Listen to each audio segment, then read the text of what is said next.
ಈಗ big fine top 2ನೇ story ಕಡೆ ಗಮನ ಕೊಡ್ತಾ ಹೋಗೋಣ. ಮುಂಬರುವಂತ ಚುನಾವಣೆಗಳಲ್ಲಿ ಶತಾಯ ಗತಾಯ ಹೆಚ್ಚು ಸ್ಥಾನಗಳನ್ನ ಗೆಲ್ಲಬೇಕು ಅಂತೇಳಿ ಜೆಡಿಎಸ್ ಈಗಲಿಂದಲೇ ತಯಾರಿಯನ್ನ ಆರಂಭಿಸಿಕೊಂಡಿದೆ. ಅದಕ್ಕೆ ಸಾಕ್ಷಿಯಾಗಿದ್ದು ಹಾಸನದ ಭುವನಹಳ್ಳಿಯಲ್ಲಿ ನಡೆದಂತಹ ಜೆಡಿಎಸ್ ಜನತಾ ಸಮಾವೇಶ. ದಳಪತಿಗಳ ಕೋಟೆಯಲ್ಲಿ ಬೃಹತ್ ಜನತಾ ಸಮಾವೇಶ ನಡೆದಿದೆ. ಜೆಡಿಎಸ್ಗೆ ಮರು ಜೀವ ತುಂಬುವುದಕ್ಕೆ ನಡೆದಂತಹ ಶಕ್ತಿ ಪ್ರದರ್ಶನದ ಸಮಾವೇಶ ಇದು.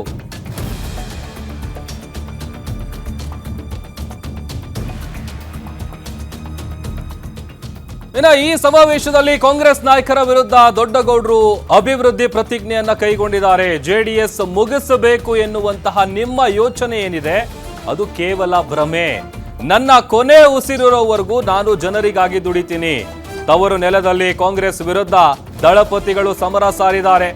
ರಾಜ್ಯದಲ್ಲಿ ಅಭಿವೃದ್ಧಿ ಎಂಬುದೇ ಇಲ್ಲದಂತಾಗಿದೆ. ರಾಜ್ಯದ ಅಭಿವೃದ್ಧಿಗೆ ದೇವೇಗೌಡರ ಕೊಡುಗೆ ಇದು ಬಹಳ ಅಪಾರವಾಗಿದೆ. ದೇವೇಗೌಡರ ಅಭಿವೃದ್ಧಿ ಕಾರ್ಯವನ್ನ ನೆನಪು ಮಾಡಿಕೊಂಡಿದ್ದಾರೆ ಕೇಂದ್ರ ಸಚಿವ ಎಚ್.ಡಿ. ಕುಮಾರಸ್ವಾಮಿ ಅವರು.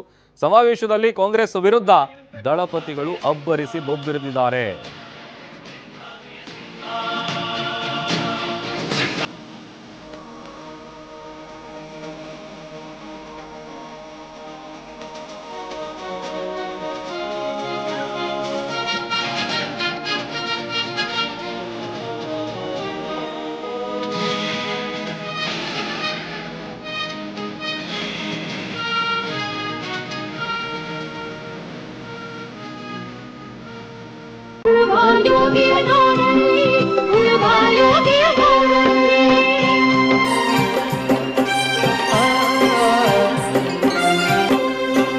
ನಾವು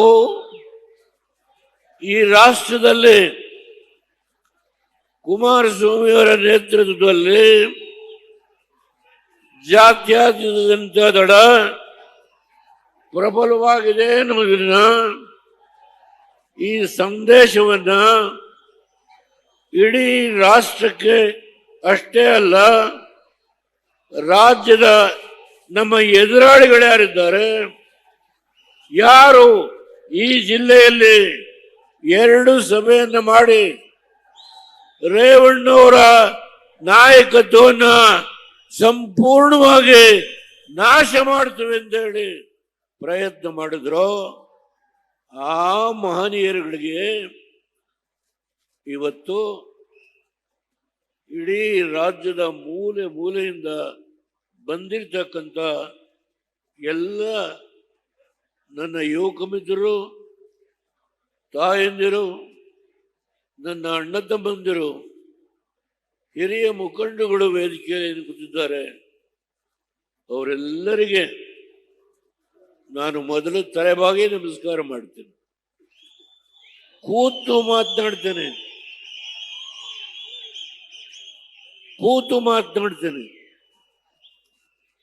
ನಿನ್ನೆ ದಿನ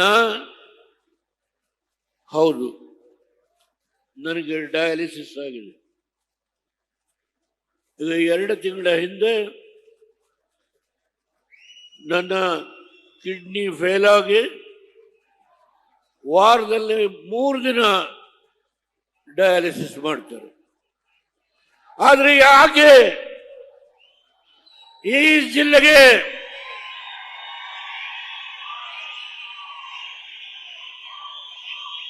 ಯಾವ ದೇವೇಗೌಡರನ್ನ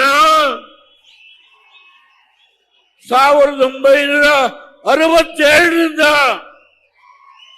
ಬೆಳೆಸಿ ಈ ರಾಷ್ಟ್ರದ ಒಬ್ಬ ಹಳ್ಳಿಯ ರೈತನ ಮಗ ಪ್ರಧಾನಮಂತ್ರಿ ಆಗಿ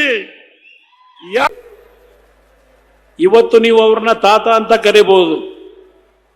ಅವತ್ತು ಪ್ರಥಮವಾಗಿ ಅವರು 27-28ನೇ ವಯಸ್ಸಿನಲ್ಲಿ ನೀವು ಆಶೀರ್ವಾದ ಮಾಡಿದಾಗ ನಿಮ್ಮ ಮನೆಯ ಮಗನ್ನ ಇವತ್ತು ಕರ್ನಾಟಕದ ನೀರಾವರಿಯ ಹೋರಾಟಕ್ಕೆ ಕಳಿಸ್ತಾ ಇದ್ದೀರಿ ಅಂತಕ್ಕಂಥ ನಂಬಿಕೆಯಿಂದ ಕಳಿಸಿದ್ದೀರಿ. ಅವರ ಜೀವನ ಎಲ್ಲ ನಿರಂತರವಾಗಿ ನೀರಾವರಿಗೆ ಹೋರಾಟ ಮಾಡಿದ್ದಾರೆ. 89ರಲ್ಲಿ ಅವರು ಸೋತ ಹಿನ್ನೆಲೆ ಒಳೆ ನರಸೀಪುರದಿಂದ ಅವರ ವಿರುದ್ಧ ಗೆದ್ದಂಥ ವ್ಯಕ್ತಿಯನ್ನು ನೀರಾವರಿ ಮಂತ್ರಿ ಮಾಡಿದ್ರು. ನನ್ನ ಮಾಧ್ಯಮದ ಸ್ನೇಹಿತರು ಈ ವಿಷಯಗಳನ್ನು ಜನತೆಗೆ ನೆನಪಿಸಬೇಕು ಅನ್ನೋದು ನನ್ನ ಮನವಿ. ಅವತ್ತಿನ ಸರ್ಕಾರದ ಮುಖ್ಯಮಂತ್ರಿಗಳು ಯಾವ ತಮಿಳುನಾಡಿನಲ್ಲಿ ನೀರಿನ ಅಭಾವ ಅಂತೇಳಿ ತಮಿಳುನಾಡಿನ ನೀರಾವರಿ ಸಚಿವರು ರಾಜ್ಯದ ನೀರಾವರಿ ಮುಖ್ಯಮಂತ್ರಿಗಳನ್ನ ಭೇಟಿ ಮಾಡಲಿಕ್ಕೆ ಬಂದ್ರೆ ಭೇಟಿಗೆ ಅವಕಾಶ ಕೊಡಲಿಲ್ಲ ಅವರು.